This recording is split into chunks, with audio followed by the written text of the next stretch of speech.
Hello, I'm Suzanne McAllister. Welcome to Full Circle. Well, coming up in this half hour, we will meet a man who almost died of carbon monoxide poisoning. We will hear his story of how he survived that ordeal.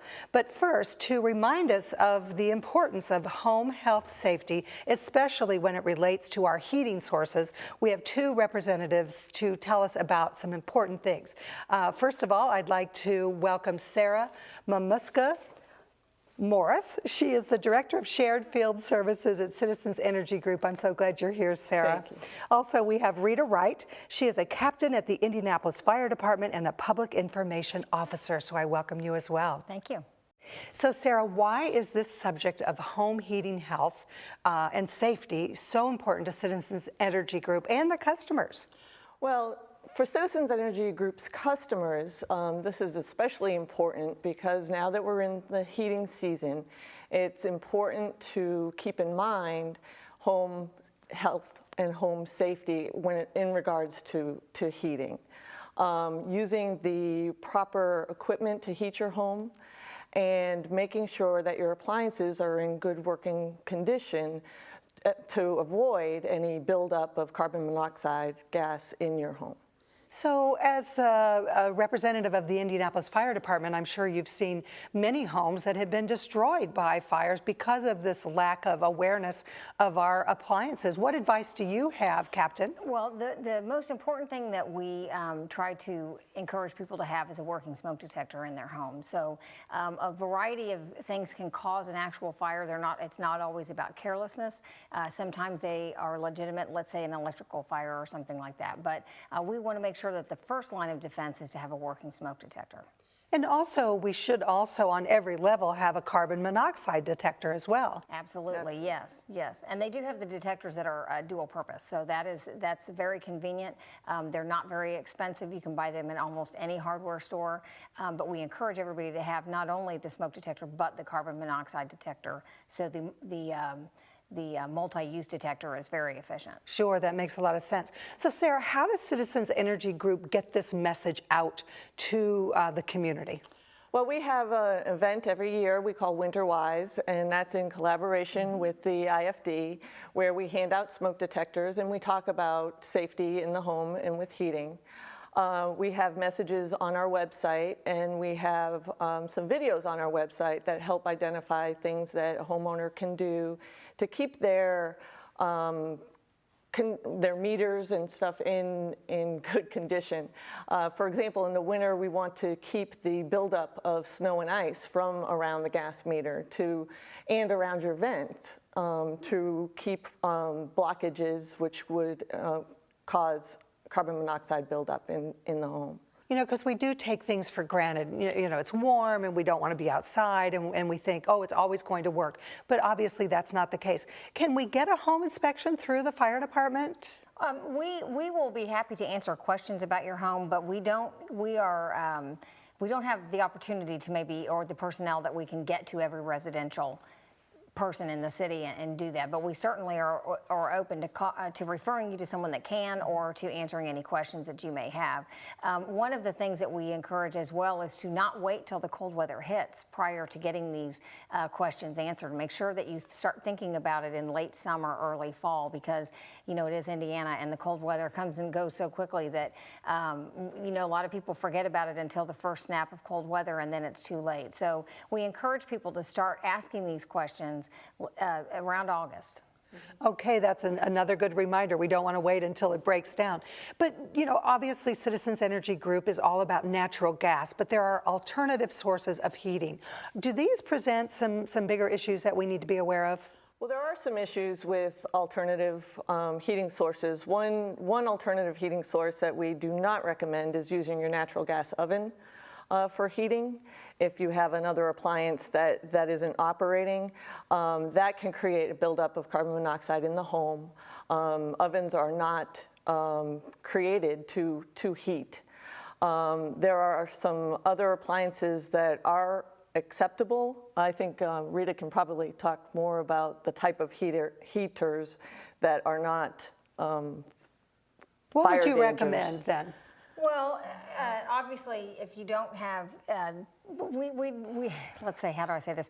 We certainly agree. Don't use an appliance not intended to heat your home as a method of heating your home. There are some very efficient space heaters that you can buy and use, and as long as you follow the manufacturer's directions, space heaters can be used very efficiently and very safely, but they're very specific. You need to keep a 3-foot perimeter around it of combustible items such as clothes or furniture or curtains.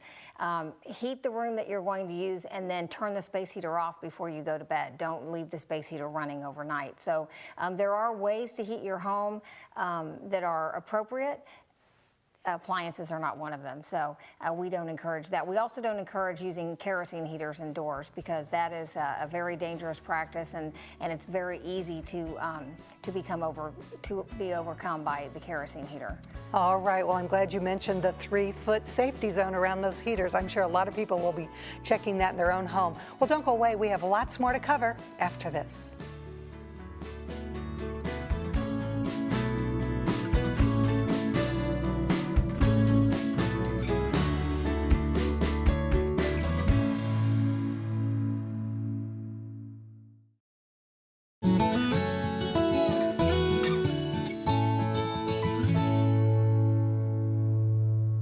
Welcome back to Full Circle. We are continuing our conversation on how you can stay safe in your home during the winter season, because certainly we need to be aware of our own personal environment.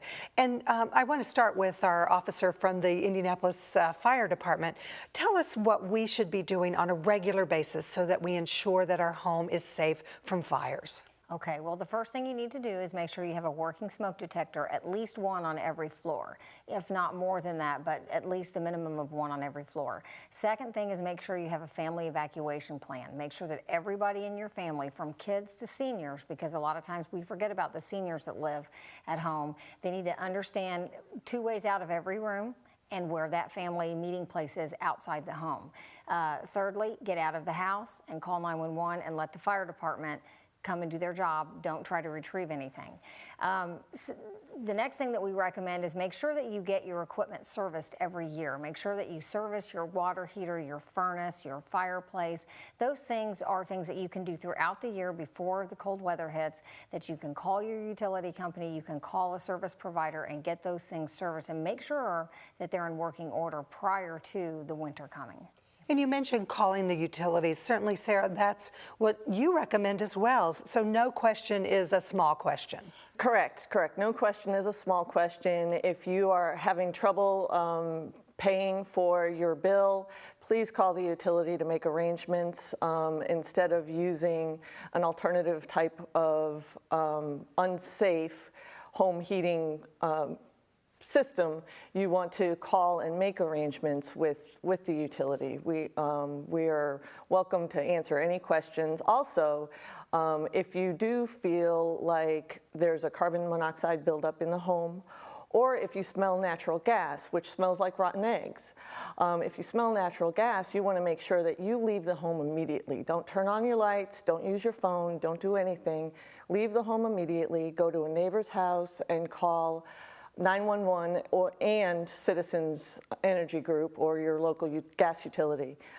Citizens number is 924-3311, and they will send somebody out to verify whether or not you have a natural gas leak immediately. And how do we know that the person that's actually at the door is a representative of Citizens Energy Group? Because we always hear sometimes people are impersonating some utility services personnel. All Citizens Energy Group employees have IDs, and they have uniforms. Whether they're meter readers or whether they're field collection agents or whether they're people who come to your home to check for a natural gas leak. If there's any question, if the person is actually an employee of Citizens, call that 924-3311 and talk to a customer service representative, and they can verify that somebody was sent to your home. Well, that's obviously some very important advice. So, Rita, we'll end with you. What parting words do you have so that we can all have a safe winter season? Well, Susan, we just hope that everybody uses common sense. We want to make sure that people pay attention to their environment and they, they check typical hazards like, if you have sparks coming from an electrical outlet or you have something happening to your stove, or just use common sense. Call a service provider. Make sure that you don't hesitate to call the fire department if you feel like you need to have something checked. We're more than happy to come out and take a look at it. Sometimes you can have fire behind something that you can't even see. So don't ever feel like you're bothering us. Give us a call and make sure that you evacuate the house. Good advice and timely advice as well. I'd like to thank our guests. Sarah Mamuska Morris is with Citizens Energy Group, and Rita Wright is with the Indianapolis Fire Department. Thank you, ladies. Thank you. Well, don't go away. When we come back, we will find out about a story of a gentleman who survived carbon monoxide poisoning. Stay with us.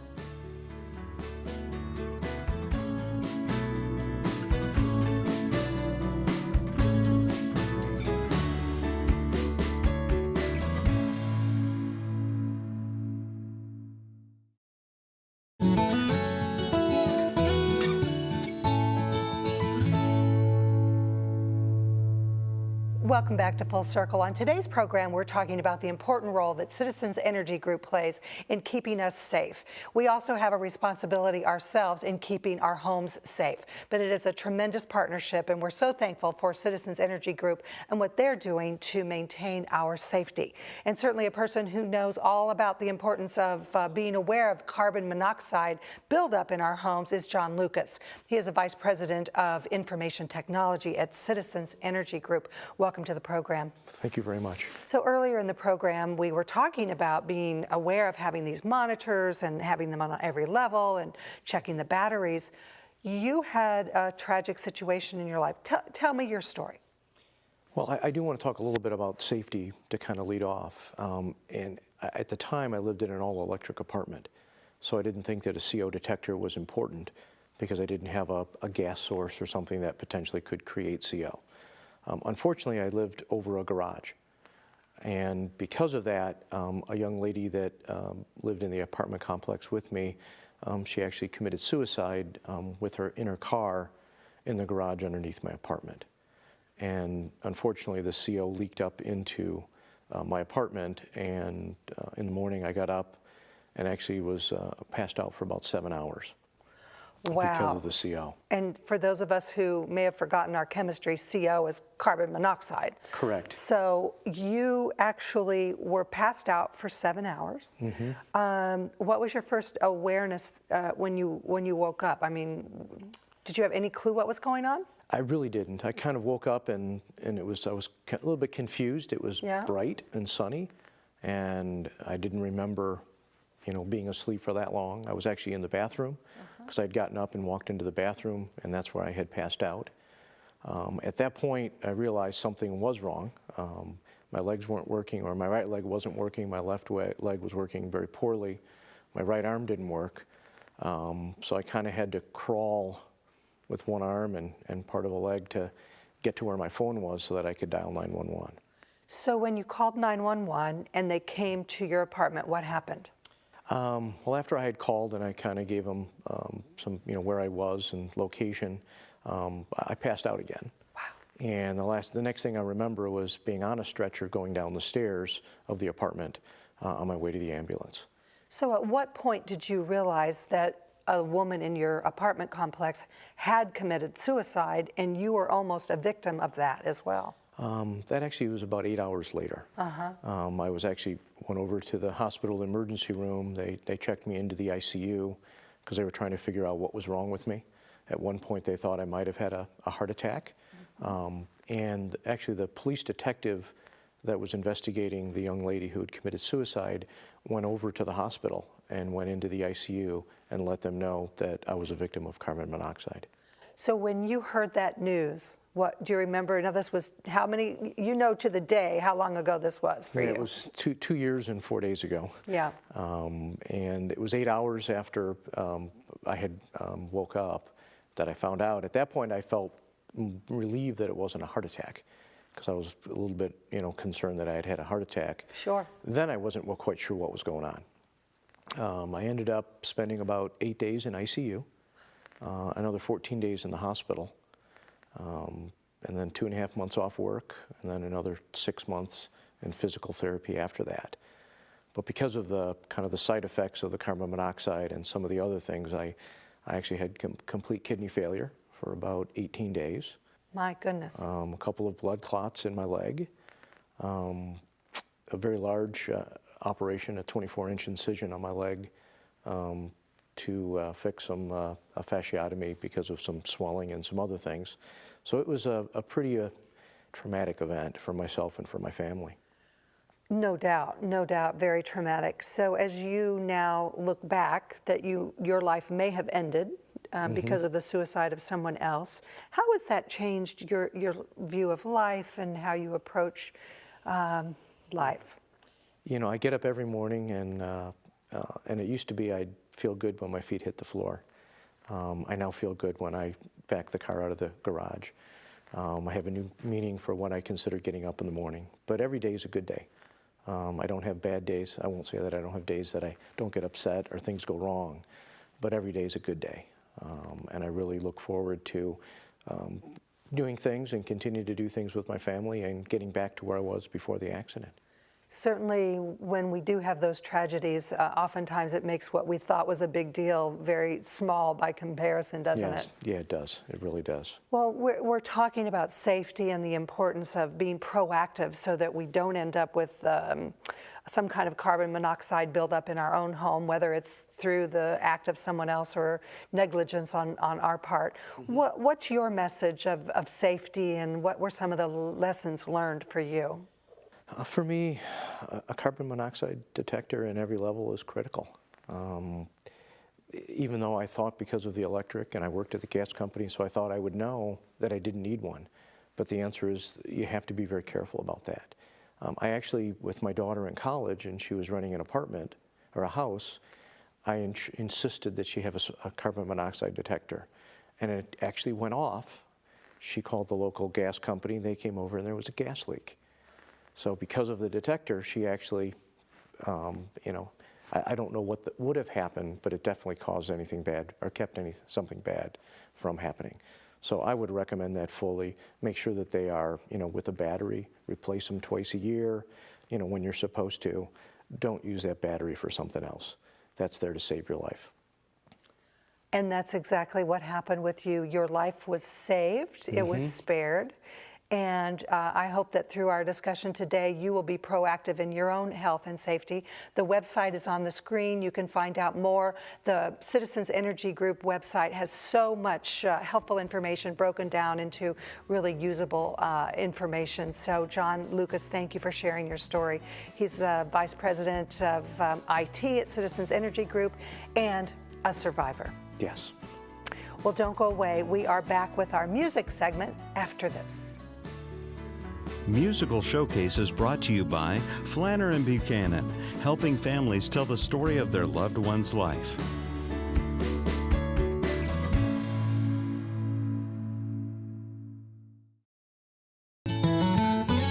Musical Showcase is brought to you by Flanner & Buchanan, helping families tell the story of their loved one's life.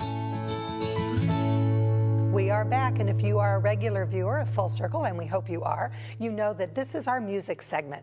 Today we have McKenna Melton. She is accompanied by her father, Kenny Melton, and the song is called Oh, How He Loves Us. And we'll see you next time, Full Circle. He is jealous for me. Love's like a hurricane. I am a tree bending beneath the weight of his wind and mercies. And when all of a sudden I'm unaware, these afflictions eclipsed by glory, and I realize just how beautiful you are and how great your affections are for me.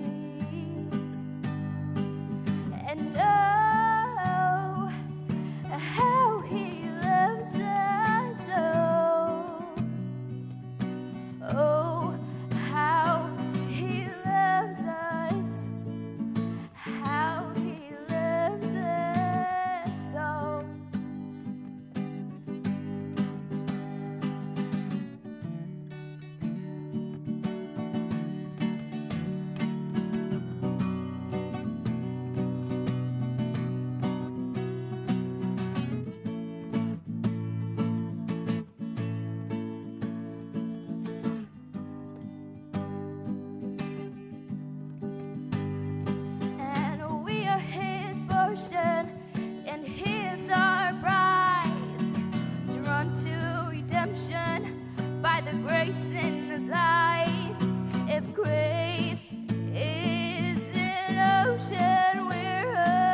Closed captioning provided by Hear Hear.